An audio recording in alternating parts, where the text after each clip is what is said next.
Saturday, Saturday, do what you want on Saturday.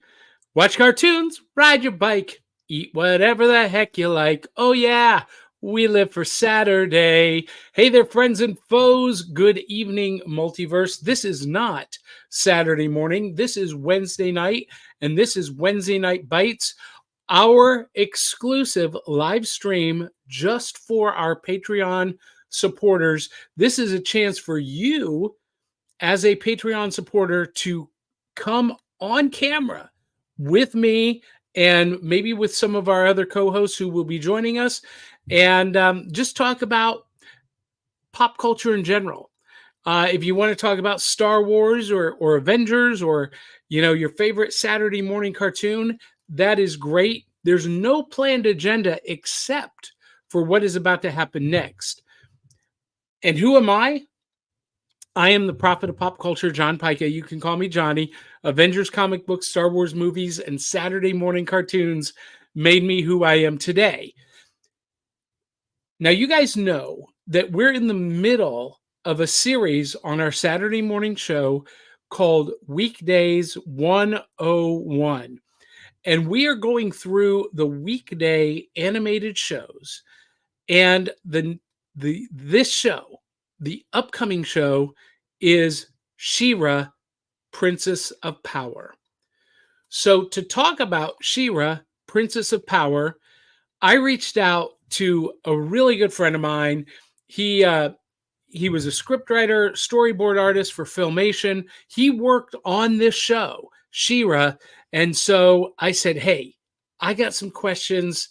I hope you can join us to answer them for our audience. So please welcome the one, the only, Rob Lamb. Good evening, Rob. How are you? Hey there, Johnny. How are you doing? I am doing great. Super excited to have you because you and I have chatted before about specifically about He-Man and I think a little bit about Black Star because you worked on both of those, didn't you? Yes. Black Star was the first, that was 1981. That was the first year I was at Filmation. Okay. And then you, and that was a Saturday morning show, Black Star. Yes. And then you worked on He-Man, which was, there's been some debate about this. So you can clear this up.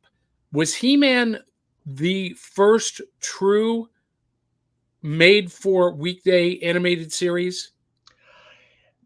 As far as I know, I don't know if there was anything else that was done before that. At that time, everything that was on weekday afternoons was reruns from Saturday morning shows. And so Right. He-Man was the first run syndication.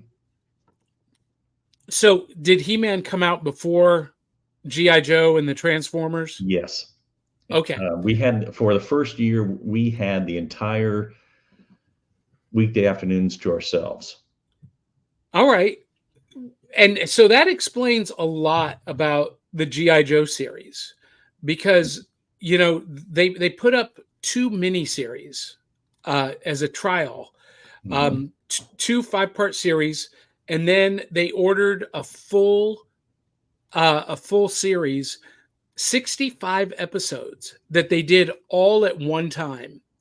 They completed all 65 episodes before they distributed it. And I think it shows. Yes, and what we did with He-Man was that we wanted to have 13 weeks, 5 days a week. That equals 65, and that was based upon the 13-week schedule for Saturday morning. But those were only 13 episodes. So multiply that by 5. We had to do 65. That was what was sold to the stations. Now, did you do all 65 in one block, or was there releases? Let me give you a timeline. It took 8 months from script to screen for each episode. So we had multiple episodes being done simultaneously by different crews. Gotcha. We had a production schedule that we were supposed to get 2 episodes every week out of each department. Now, in storyboards, it took about 4 to 6 weeks to do a single episode in storyboards. So we had about a dozen guys working on it on different episodes that would come in every week. We'd get another 2 episodes, another 2 scripts, and so as production ran along, we had several shows in production at different time, at the same time. That and everything worked backwards from the air date. We had to make sure things were started in script form 8 months before it was going to air. So, and there was a penalty if for some reason a show was lagging behind or had to be redone or anything like that, and we missed an air date, there was a financial penalty to the studio from the stations. Talk about pressure. Yes, because they couldn't sell first run advertising for a rerun. They couldn't get the same rates, and so there was great incentive to hit the deadline. So a lot of overtime, a lot of working on weekends when the deadlines came close. Well, we all know the rest of the story. He-Man was a huge smash success for Filmation and Mattel.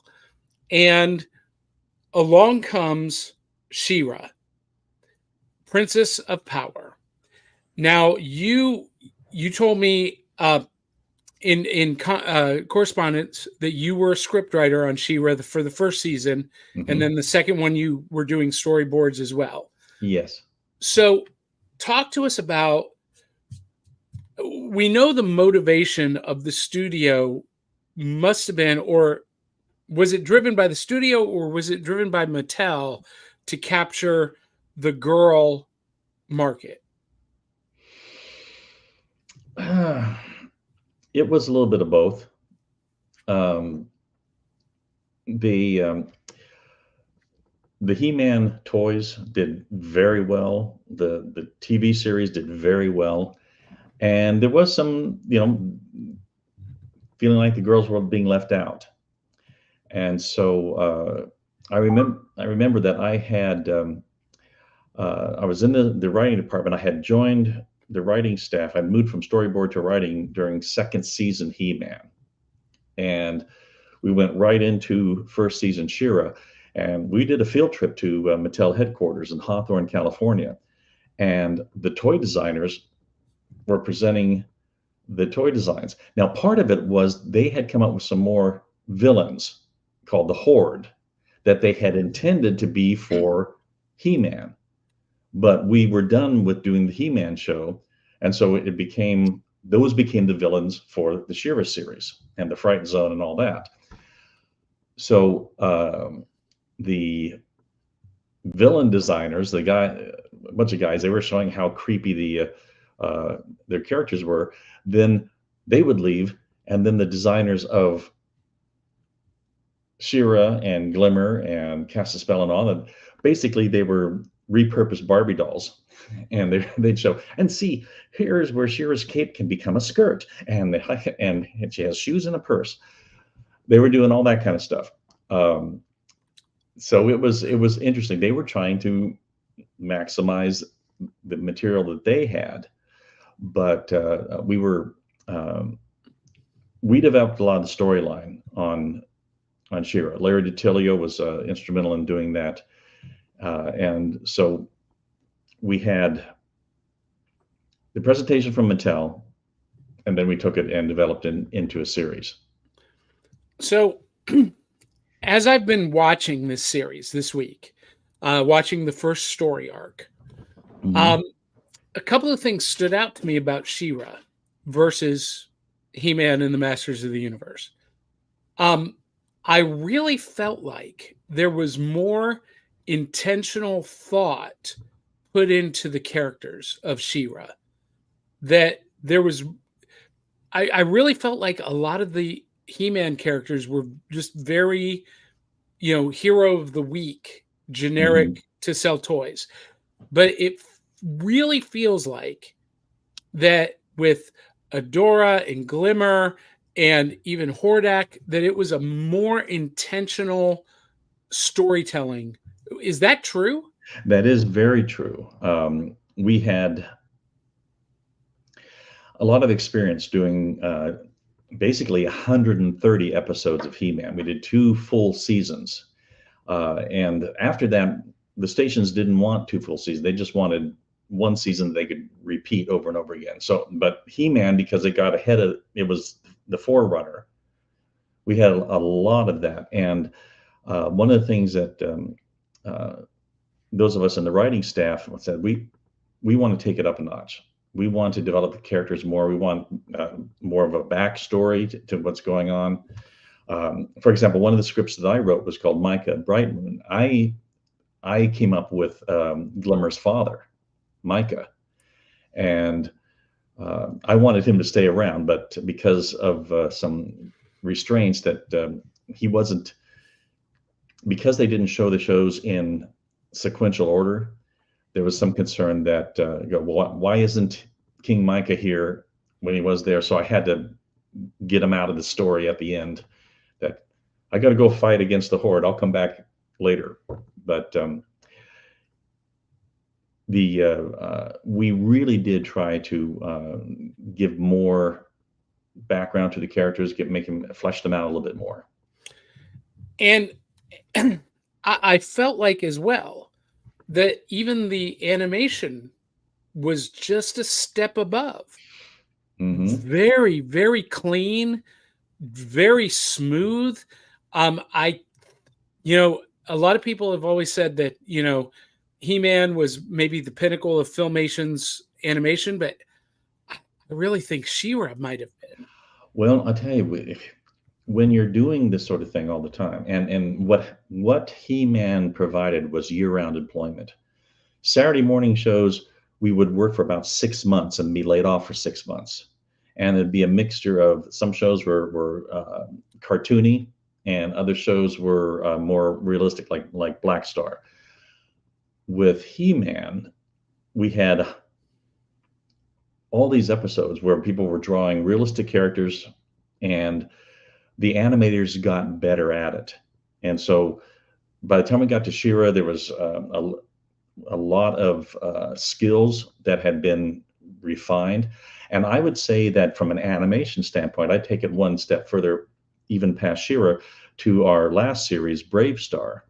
The animation in that is superb. And again, it was from that arc of increasing skill at doing realistic characters.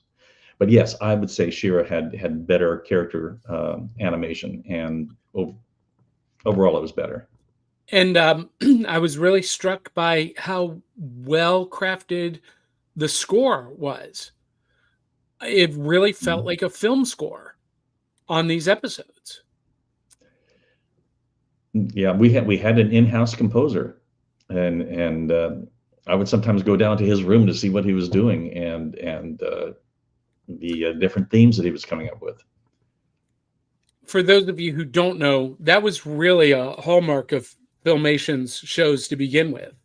I recently rewatched the Filmation DC Superheroes shorts Mm-hmm. from the 60s. And those had fully orchestrated scores, and, the animation was synced to the music. It wasn't as high quality as what you were doing, but it was clean, it was crisp, it was clear, and it was just real quality. And so that really shows in She-Ra and what you guys were doing there. Now, are there any little tidbits or factoids that our audience might not find on their own that you would like to share before we let you go? About She-Ra. Well, in the beginning, in the early scripts, there was a challenge because the character of Adora was so strong that we had to rewrite some scripts because it started to become the Adora show, because she was really interesting. And then at the very end, she was the force captain for Hordak. Yes, and so there was more to do with her. And in the first few stories, She-Ra was more of a come in at the end and clean up the mess. And I remember seeing the memo saying, "Look, this is not the Adora show. This is the She-Ra show." And so we changed the story structure to where each episode would open up with a good action scene with She-Ra. So it at least have that to begin with. And so that was a challenge in the writing, is to make sure that She-Ra didn't take a back seat to Adora. So we tried to develop them both strong, with strength in both characters. All right. So along that line, for those of you, this is a little spoiler alert. If you've not been watching Masters of the Universe Revolution on Netflix, the final scene of that show introduces the Force captain for Hordak. We never see her face because she's wearing a Horde mask. We all know who it is. Mhm. Those of us who are familiar with the source material. Yeah. Was there ever a time when Adora was masked or intended to be masked to indicate that she was part of Hordak's Horde? Well, if you have to go back to the very first episodes. Yeah. We did a feature-length film, pilot really, called The Secret of the Sword, and that was distributed theatrically. It contained the first 5 episodes of the series, edited down a little bit. The 5 episodes have a little bit more footage than the feature film does, but she is right in there, Hordak's right-hand gal in the beginning there. And there's some tension there as she's discovering that everything she's been told all her life is not all that it seems to be. So yes, she started out as a, tried and true member of the Horde. But did she ever wear the mask? Or in early designs, I'm talking about. Because in the show, she never does. I don't recall. Because spoiler alert, in the Netflix series, that's how we meet her.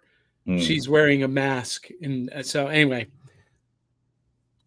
that's cool stuff, man. I could talk to you about this all night, but we don't want to keep you. We know that you're a busy guy, and show off your hockey jersey. Oh, I've got to show this. This is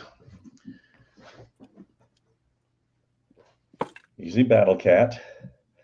This is the Grayskull Battle Cats, number 83, which is the year that He-Man premiered.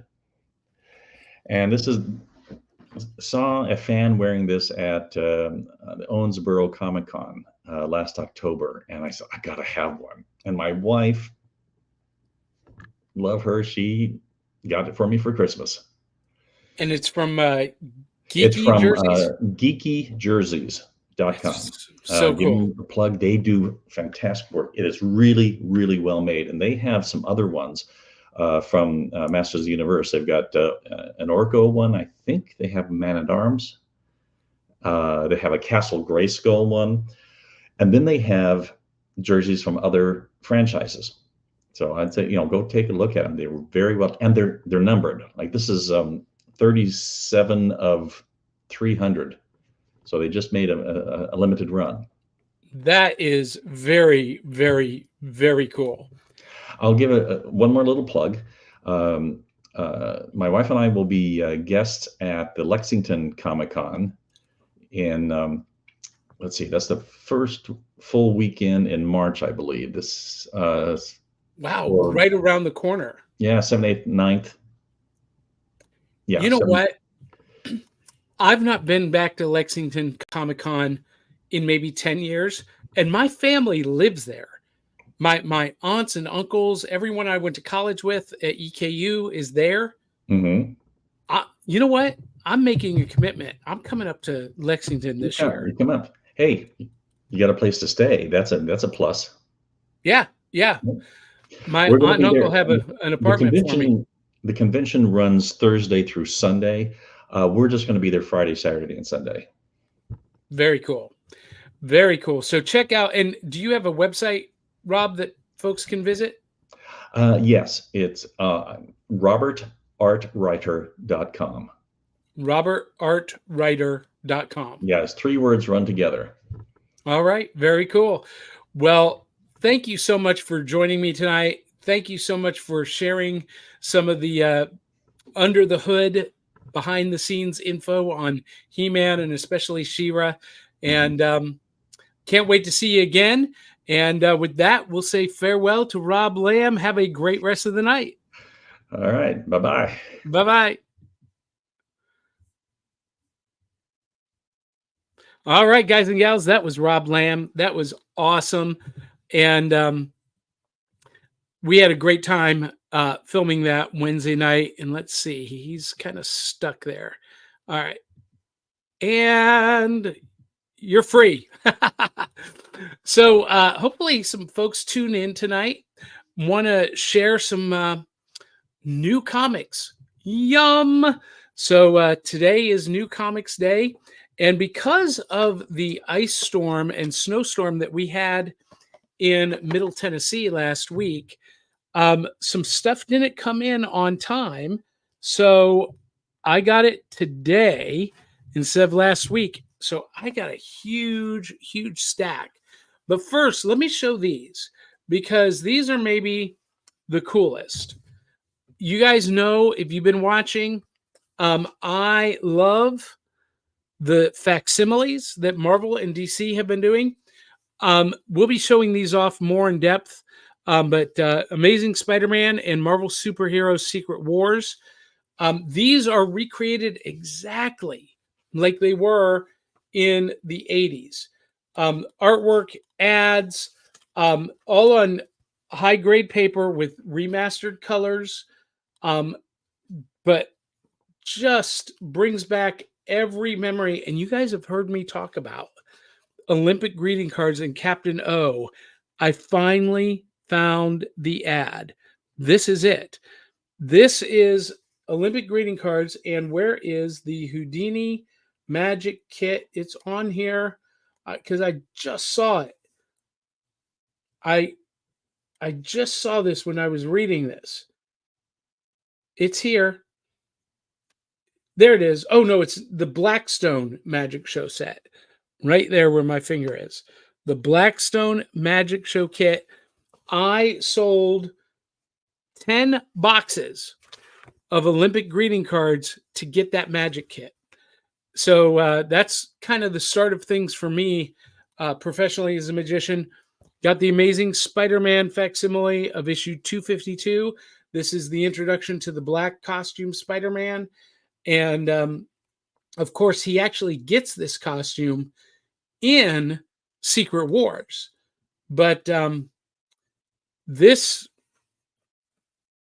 issue is one of the few, in its original form, is one of the few key issues that I think deserves to be slabbed. I think there's only like 10 or 15 books that actually deserve to be graded and slabbed. And this one is it, because technically this and Secret Wars number 8 are technically the first appearance of Venom. So, and I want to say that this came out before Secret Wars 8. So these coincided with each other. Very cool. And then Batman Beyond by DC, and same thing. It's got the original ads. Now, they don't do quite as high-end paper, but it is higher grade than the original newsprint. And I got to be honest with you, I was never a fan of Batman Beyond. So I never read this book either. So I picked this up specifically to see if it's something I want to get into. And then let's talk about a couple of other titles I got today. World's Finest Annual #1. I can't wait. Metamorpho, Challengers of the Unknown. Bumblebee is in this from the Teen Titans, which if you've read Wade and Mora's Teen Titans, or no, it's Mark Waid and Jeff Parker's Teen Titans. Amazing. Anyway, Justice Ducks #1. This was a lot of fun. I don't know that this is a series that I'm going to read, but issue 1 was a lot of fun. Good start. Definitely got its fans. And then Godzilla versus King Kong versus the Justice League, #3. Or no, this is #4. #4, and this is just really great. And, you know, we think that Godzilla has killed Superman, but this is the final panel with Godzilla and one of the other kaiju, and Aquaman has released the Kraken. Dun, dun, dun. It's pretty awesome. Now, I was really surprised by this next title, The Vengeance of Moon Knight, issue #1. I was surprised because it's not a different creative team. I did not think that Jed MacKay was going to be continuing to write this, or that the art team would stay the same, but it is. It's just starting a new story. Really, they should have probably just kept the legacy numbering on it. But here's the other surprise. They hint at the identity of the new Moon Knight, and they try to make you think, oh, it's not who you think it is, but it's who you think it is. So anyway, so we got that. We got that. Is that it? Yeah, that's it. Justice Ducks, World's Finest. That's it for new comics. Now, I did pick this up brand new for Back Issue Breakfast Club. Let me just give you some previews of what's coming up on Back Issue Breakfast Club over the next couple of weeks and months. There's one title that I don't have here, but just read Wacky Raceland. And if you watched our episode last week on Saturday morning cartoons in comic book form, this is a post-apocalyptic version of the Wacky Races. I was surprised at how much I enjoyed this, because I'm not a big fan of apocalyptic stuff, but we'll talk more about that on Back Issue Breakfast Club. We'll do a full review.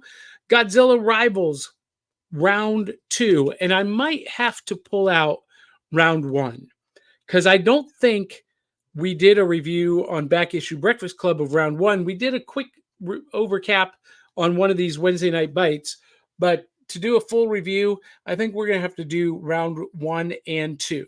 So that's coming up, along with Kamen Rider 0.1. Justice League Beyond. Again, I've never been into Batman Beyond, but I love reimagined versions of classic characters, and I'm excited to read this. So we'll be covering that on Back Issue Breakfast Club. The next episode is going to be Teenage Mutant Ninja Turtles and Ghostbusters. What a fun book this was. Not quite the animated series on Ghostbusters, but you still got the feeling of a Saturday morning cartoon in the energy and excitement. Then after that, we'll be doing Wonder Twins Activate, and finally, Volume 3 of Batman Scooby-Doo Mysteries. We did Volume 1 and 2 last season, so we'll be doing Volume 3 this season. And spoiler alert, it just keeps getting better and better and better. Now, I got a question to ask. How many of you, and by the way, if you're watching because you got the link, and if you want to be on air, click the link and you can come in the studio and join me and chat. We have another 30 minutes. So if you want to jump in and join me on camera, that would be great. Now, when I was a kid, For a fact, my first full story that I read of the X-Men was Giant Size X-Men #1. But I didn't get it in a single issue. I got it as a digest, and I found this digest at a thrift shop this week. This is Mighty Thor digest, and it's an anthology digest. There's the receipt. It's an anthology of different stories, classic stories, new stories. It's basically Thor first issues from the different volumes. Great Kirby classic artwork there. And then I got that for 50 cents. And for 50 cents, I got the X-Men digest. Now, this is the story that I read in the original digest reprint version. And I'm not even sure that it's in here. I don't think it is. Giant Size X-Men is not in this anthology that I can tell. But there are a lot of great classic X-Men stories and some newer stories as well. But, this is a great way to get someone acquainted with classic stories, classic characters for very little investment. And this is published actually not by Marvel Comics, by Archie Comics. And so this was available on grocery store shelves. You guys, we need more of this. We need more comics on grocery store checkout line shelves. Please, I'm begging you. All right. I don't know if we're going to show this off this Saturday or not, but this came today from one of you, from a viewer. Robert Pearson sent this to us. Amigo Deathstroke. Now, I'm not a Deathstroke fan, but this is a gorgeous, gorgeous figure. This is so incredibly well made. And this was a Diamond Select exclusive. And it was limited to 5,000 units. And they sent one to me. I'm so excited. Great box art, great card art. This one might stay in the package. I'm an out of a package collector, but this one might stay. So that's some cool stuff going on. Some good stuff this Friday, by the way. Pop culture news: Argyle releases in theaters. I'm actually kind of looking forward to it. It's getting trashed by critics, which generally means it's going to be great. So we'll have to wait and see. Now, I made a promise on Facebook that during tonight's live stream, I would perform some magic. So I'm going to stand up and kind of step away to do this so that you can see it in the camera. You guys are basically going to see this the way my audience would. So let me just scoot this over and this out of the way. So a lot of people ask me how I got started in this business, and I always tell them this story. It is a true story.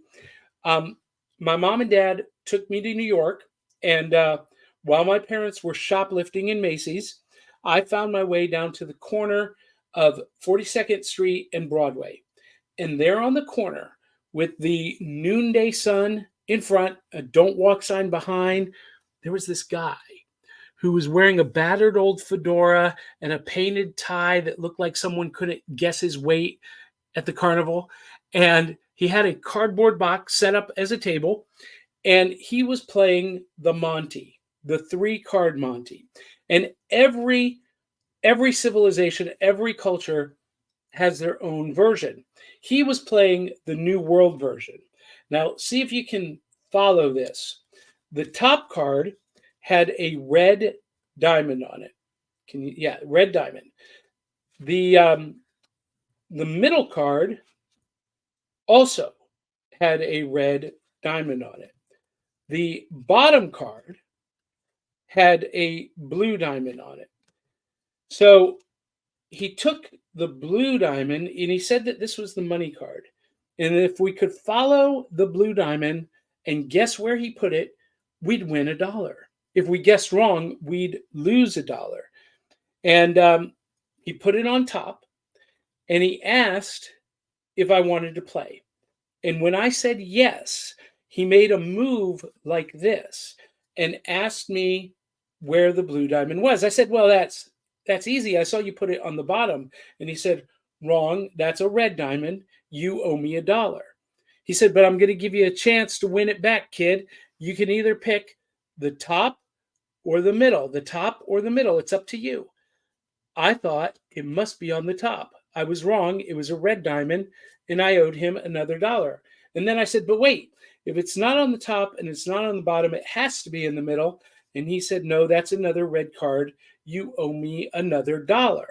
I said, well, you're not even using a blue card. He said, wrong. It's on the bottom. As a matter of fact, I've got 1, 2, 3 blue cards. You owe me another $1, one for each one you just saw.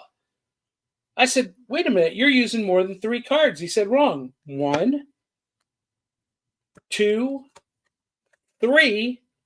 You owe me another $1. Now that was $7. I was just a kid. $7 was a lot of money.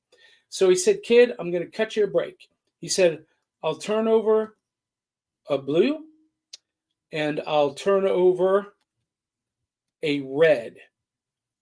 And he said, if you can tell me the color of the third card, you owe me nothing. But if you tell me the wrong color, you owe me double.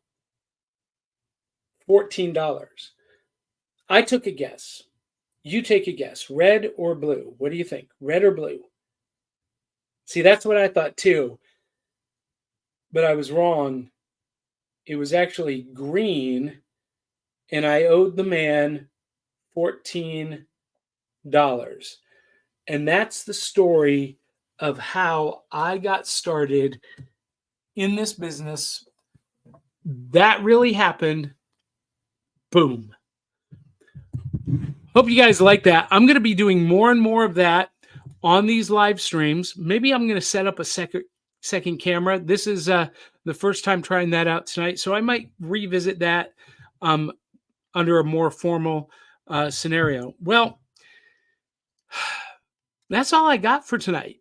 Minus you guys joining me and commenting, I really don't have anything else to share tonight. Tune in Saturday morning at 8 a.m. and join our discussion of She-Ra, Princess of Power. Until the next time, love you, mean it. We'll catch you on the back of the cereal box, and we are going to close out. If I can get this to move. How does this work? Where's my... Uh-oh.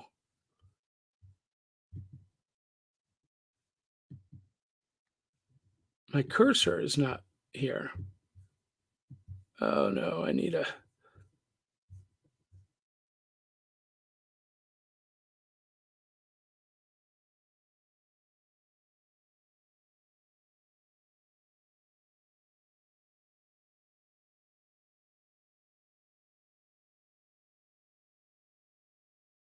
I kicked myself out. Anyway, I don't have the the queue up to play. So I'm just going to say, until the next time, love you, mean it. We'll catch you on the back of the cereal box.